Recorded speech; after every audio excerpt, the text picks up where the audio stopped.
Hello friends, दो दिल एक जान के आने वाले एपिसोड में आप देखेंगे कि यहाँ पे वो वेदिका पूछती है कि माँ पापा कहाँ हैं। तो वो आई कहती है कि तुम्हारे लिए सरप्राइज़ है। तो वो दौड़ के चली जाती है साहिब के रूम में और वहाँ पे देखती है कि साहिब टैटू करवा रहा होता है। तो यहाँ पे साहिब कहता है कि मेरे बेटे तुम्हारे लिए तो सरप्राइज़ था, लेकिन तुमने सरप्राइज़ सुन के ही तू दौड़ी चली आई, थोड़ा टाइम वेट कर लेना था। तो वो बहुत दुखी हो जाती है और नज़दीक बैठ जाती है और कहती है कि पापा आपको दर्द नहीं हो रहा है क्या।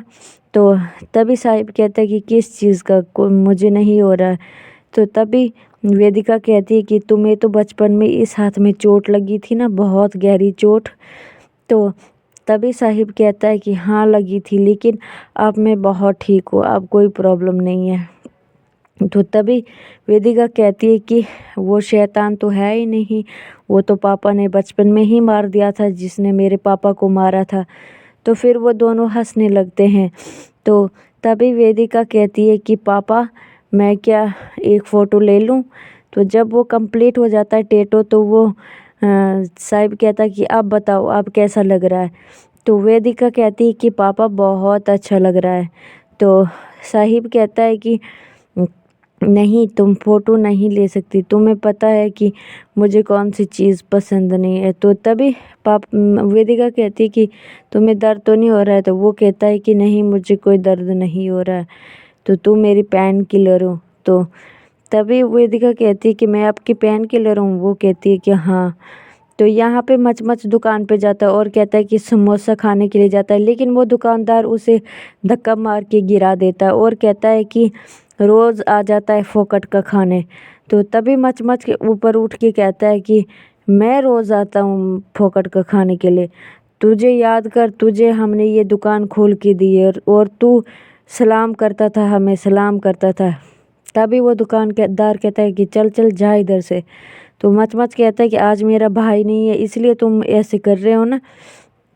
तो वहाँ से समोसे लेके आ जाता है और समोसे के को देख के उसको अंतरा की याद आ जाती है और उसको याद आता है कि ये समोसे खा लो, ये भाई के फेवरेट जगह से हैं। तो यहाँ पे जो गांव में न्यू लड़का आया है वो वहाँ पर बैठा हुआ होता है और मचमच दौड़ के जाता है और कहता है कि उठ यहाँ से, ये मेरी मेमोरियल जगह है। तो तभी मचमच कहता है कि समझ में आया कि नहीं आया, तो उठ यहाँ से, यहाँ सिर्फ मैं ही बैठ सकता हूँ और मेरे अलावा कोई नहीं बैठता है। तो वो फिर वहाँ से उठ के दूसरी जगह पर बैठ जाता है। तो मचमच वहाँ पर बैठ के समोसे खाने लगता है। तभी वो लड़का देखता है कि उसको बहुत ज़्यादा भूख लगी हुई होती है। तो वो लड़का उठ के जाता है और मचमच से कहता है कि सुनो, ये लो आप पाव खा लो, समोसा इसके अंदर डाल के खाओगे तो बहुत अच्छा लगेगा।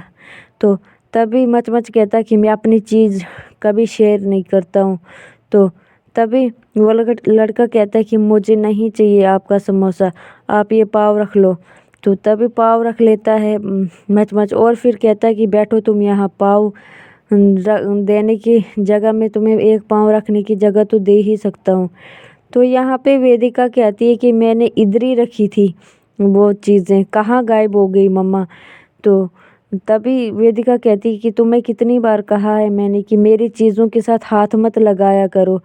तो तभी मंजरी कहती है कि मैं तो तुम्हारी हेल्प कर रही थी। तो यहाँ पे वेदिका कहती है कि तुम रहने दो मेरी हेल्प करनी, मेरी सारी चीज़ें गुम कर रही हो तुम।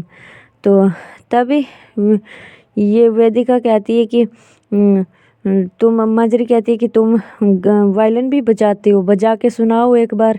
तो तभी वेदिका कहती है कि मम्मा मैंने कितनी बार कहा है कि तुम मेरी चीज़ों के साथ हाथ मत लगाया करो। यहाँ पे आज ही आ जाती है और कहती है कि माई कहती है कि अगर वो वायलिन बजाएगी तो वहाँ पे तांडव करेगा, वो क्या बोलते हैं, साहिब। तो तभी वेदिका कहती है कि मैं पक्का बजाऊंगी और पापा से पूछ के ही बजाऊंगी, मैं भी साहिब की बेटी हूँ, लगी बैठ। तो तभी माई कहती है कि तुम क्या सोच रही हो, तुम्हारे दिमाग में क्या चल रहा है, तो तुम साहिब को मना लोगी। तो तुम्हें कैसे पता, वो कहती है वेदिका। वेदिका कहती है कि मैं पक्का पापा को मना लूँगी। तो यहाँ पे मच पूछता है कि तू वैसे तो तू गांव में नया लग रहा है, तो फिर तू यहाँ कैसे?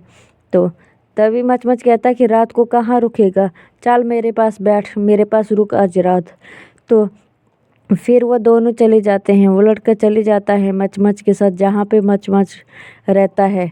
तो यहाँ पे जब पहुँचता है वो लड़का, सामान रखता है नीचे, तो तभी मच कहता है कि मेरी चीज़ों के साथ हाथ नहीं लगाना, बस बाकी इस चीज़ के साथ हाथ नहीं लगाना, शराब के साथ, बाकी जिस चीज़ के साथ लगाना होगा लगा लेना। तो तभी वो लड़का अपना वायलिन नीचे रखता है और मच आता है, कहता है कि इसमें क्या है, ये गाना बजाता है क्या तू? तभी वो लड़का आ जाता है और कहता है कि तुमने कहा ना कि मेरे चीज़ों के साथ हाथ नहीं लगाना, तो आप भी मेरी चीज़ों के साथ हाथ नहीं लगाना। तभी मच कहता है कि साला मुझे ही उल्टा ही मुझे ही सुना रहा है। तो तभी मच आंखें बंद करके वो धुन बजाने लगता है। तो तभी वो लड़का सुन लेता है मच की सारी धुन, सुनता है और याद करता है। तो फिर वो वापस आके अपना वायलिन पकड़ता है और खोलता है उसे। तो मच यहाँ पे अपने ही धुन बजा रहा होता है मस्त होके।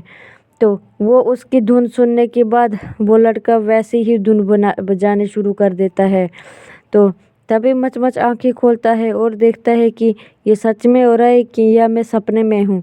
तो तभी मच नीचे आता है उस लड़के के पास और कहता है कि तुम ये कैसे बजा रहे हो, कहाँ से बजा रहे हो, सच बोलो तुम कौन हो? तो तभी वो लड़का कहता है कि आपके मुंह से ये धुन मैंने सुनी इसलिए मैं बजा रहा हूँ। तो तभी मच बंद करने के लिए कहता है कि बंद करो इसे। तो वो लड़का हैरान हो जाता है और चुप रहता है, फिर वो बंद कर देता है, बजाता नहीं है। तो तभी मच ऊपर उठता है और कहता है कि आज रात तो तुम रुको यहाँ पे ही, आज रात को मैं कुछ नहीं कहूँगा, लेकिन कल रात तुम यहाँ से निकल जाना। तो यहाँ पे साहिब ऊपर छत पे बैठा हुआ होता है और जहाँ पे अंतरा का घर होता है उधर के लिए देख रहा होता है। उसको पुरानी यादें याद आती हैं, बातें सारी याद आती हैं और वो वहाँ खिड़की के लिए देख रहा होता है कि अंतरा कैसे दरवाजे से निकलती है थी, कैसे सामने दिखती थी। उसको बहुत सारी ये सारी चीज़ें याद आ रही होती हैं। तभी वेदिका आती है और एकदम से साहिब को हिला देती है और साहिब डर जाता है, ऐसे हिल जाता है। तो तभी साहिब कहता है कि ये कोई तरीका नहीं है वेदिका आने का। तो वो कहती है कि सॉरी पापा। तो तभी साहिब कहता है कि बताओ क्या चाहिए? तो वेदिका कहती है कि क्या फ़ायदा आपको बोल के, क्योंकि आपको तो वो चीज़ पसंद ही नहीं है, तो आप मानेंगे नहीं। तो तभी साहिब कहता है कि क्या तुमने म्यूज़िक सीखना है क्या? वो कहती है कि हाँ। तो तभी साहिब कहता है कि बजा लो, मुझे नफ़रत है म्यूज़िक से, लेकिन जितना तुमसे प्यार है उससे कम ही। तो अगर तुमने, मेरी भी एक शर्त है, अगर तुमने 24 घंटे में कोई टीचर ढूंढ लिया म्यूज़िक सीखने के लिए, तो तुम म्यूज़िक सीख सकती हो, वरना नहीं सीख सकती हो। क्या ये चैलेंज तुम्हें मंजूर है? वो कहती है कि मुझे मंजूर है। फिर साहिब के गले लगती है और कहती है कि थैंक यू पापा मानने के लिए। तो यहाँ पे वेदिका कहती है कि मैं 24 घंटे में कहाँ से टीचर लाऊं सीखने के लिए, कोई छत ऊपर से थोड़ी, आसमान से थोड़ी टपकेगा, तो मैं कहाँ से लाऊं, क्या करूं? तभी वेदिका को वायलिन सुनाई देता है और वो अपने आप को चिंडू लगाती है और कहती है कि मैं कहीं सपने में तो नहीं हूँ। तो वहाँ पे नीचे वो जो लड़का आया था वो बजा रहा होता है। तो तभी वो ढूंढते ढूंढते बाहर निकलती है, कहती है कि ये बज तो रहा है लेकिन मुझे क्यों नहीं दिख रहा है कि कौन बजा रहा है। तो यहाँ से जब वो घर से बाहर निकली तो वहाँ पे एक लड़का बैठा हुआ होता है और वायलिन बजा रहा होता है। तभी वेदिका कहती है कि पापा कह रहे थे कि 24 घंटे में ढूंढ के लाना, यहाँ तो 24 मिनट भी नहीं लगे ये टीचर ढूंढने के लिए। अब तो मैं वायलिन सीख सकती हूँ, अब मैं पापा को कहूँगी कि अब मुझे कोई नहीं रोक सकता, तुम भी